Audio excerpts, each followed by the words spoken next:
Hey, are we recording? Good. I know they're a bit vintage these days, but hey, physical tapes can't be hacked. And this is the kind of information that could upend civilization, so we're keeping it here at the Apostolic Archive in hopes of helping future generations continue to fight the good fight. So, greetings, listener. I have long since gone by the moniker Agent Unknown, but, in truth, my name is Chance Mattis, and I am 191 years old. You'll need to come to terms with that right now because this doesn't even begin to scratch the surface of what's actually possible in our world.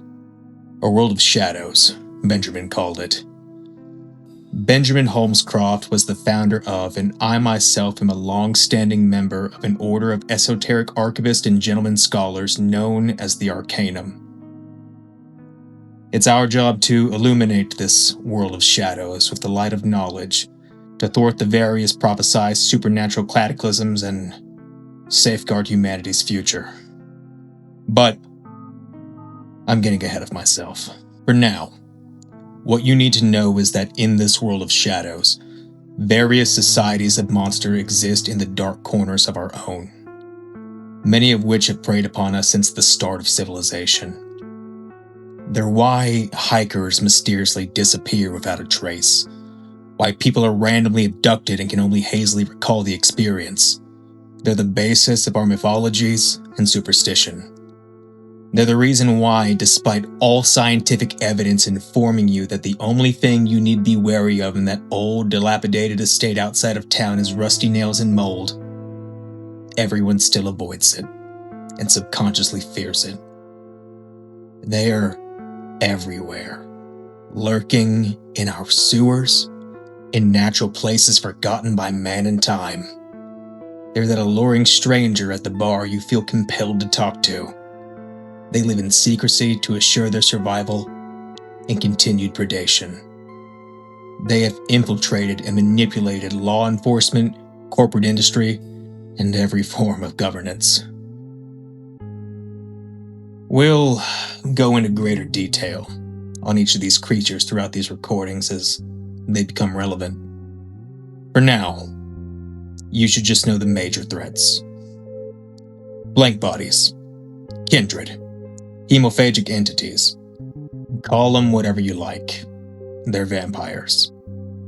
One of the oldest and most prominent monsters out there, our perfect predator. Most look like you and me. They feed on our blood to sustain their immortal existence and fuel their strange abilities. They can turn into animals, become supernaturally alluring, dominate minds. Some can move faster than the eye can see or simply remove themselves from your vision entirely. In earnest, I'm not even scratching the surface of what they can do. They're one of the more diverse creatures out there. No two are the same. This and their immortal nature is why most every society throughout history has a version of them. Fortunately, there's a lot more of us than them. It's probably for this reason they haven't tried to enslave us en masse, or why most of their factions have the sense to keep a low profile and self-police. There's so much misinformation on them from media, and if I had to guess, they probably had a hand in that. But, having fought against and even worked with them at times, I've been able to accumulate a good amount of verifiable data on them. Please keep in mind, though, there's always exceptions. Namely, they can't go out in the sun, and exposure to natural sunlight kills them quickly. A stake to the heart won't kill them, but it'll cut off blood flow and render them paralyzed. Fire does a real number on them. And overwhelming force like decapitation and explosives will most often do the trick. Garlic, crosses, holy water, silver, running water, needing permission to go somewhere, it's all mostly bullshit. But again, each one is a special little snowflake, so there's always exceptions. Next, we have the Theranthrope entities. Lupines, Garu, werewolves. Luckily for us, they are exceedingly rare and keep to the wilderness. Also, seeing them, it triggers something primal in us.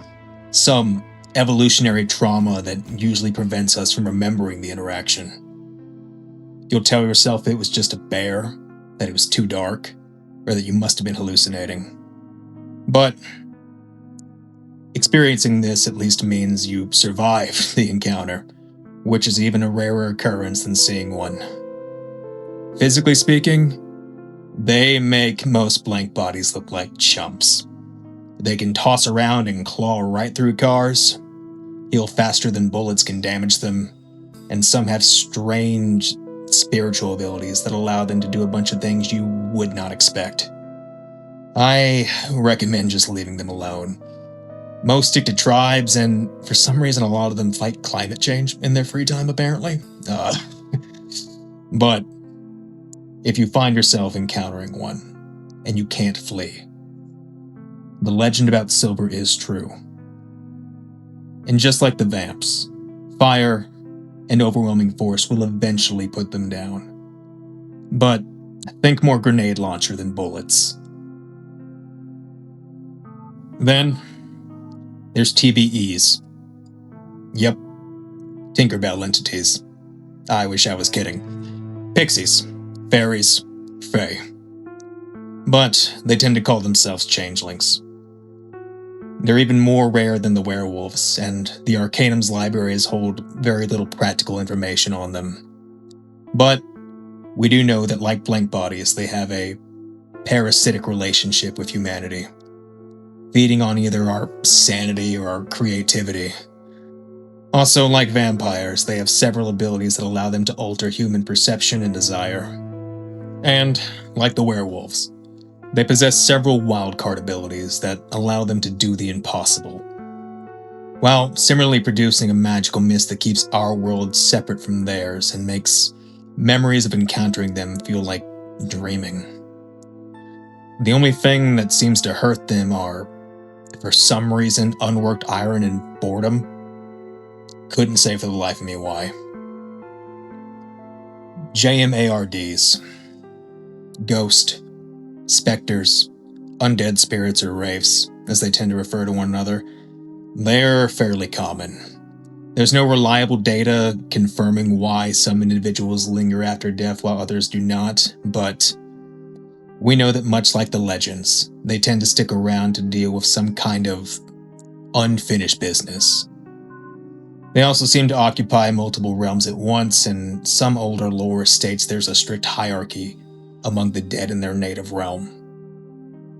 Unless you have some high-tech or esoteric weaponry, attacking them head-on is usually a terrible idea.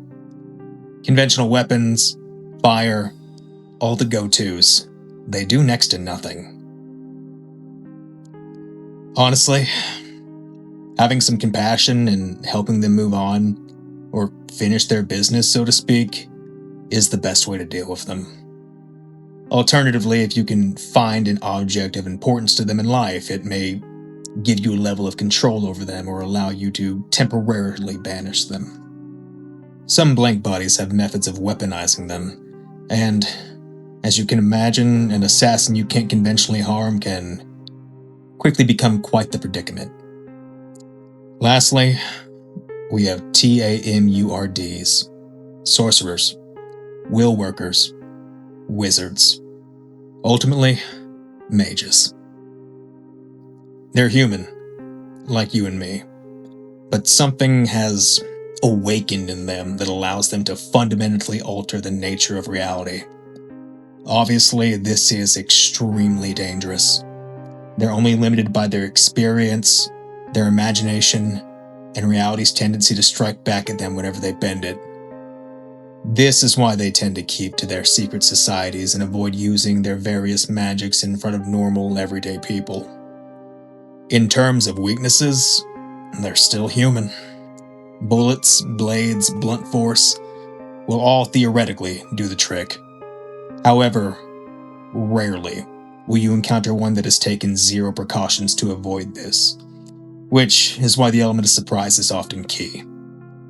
But make no mistake, they're potentially the most powerful supernatural entities and often use that power to chart the course for humanity. There's even an institution, a coalition, a union of sorts, of these will workers that occupies a station above governmental authority. Think Men in Black, but worse. Luckily, this faction tends to police the other ones, so they don't tend to be a huge problem. But should you ever encounter one, be ready for any and everything. There's so much more in earnest. Demons, spirits, other pan-dimensional entities, even mummies. Alas, our Cairo chapter tends to tightly hold a monopoly on the information on them. Look, I understand this is a lot. A lot to take in, a lot to come to terms with. In all honesty, if you're hearing this of zero context, you might think me a madman. But this is real. It's all real. And it's because of people like you and me that the rest of the world gets to sleep comfortably in their beds at night without having to worry about vampires, demons, and secret societies. So, I hope you will use this tape, and the others, to continue to fight the good fight.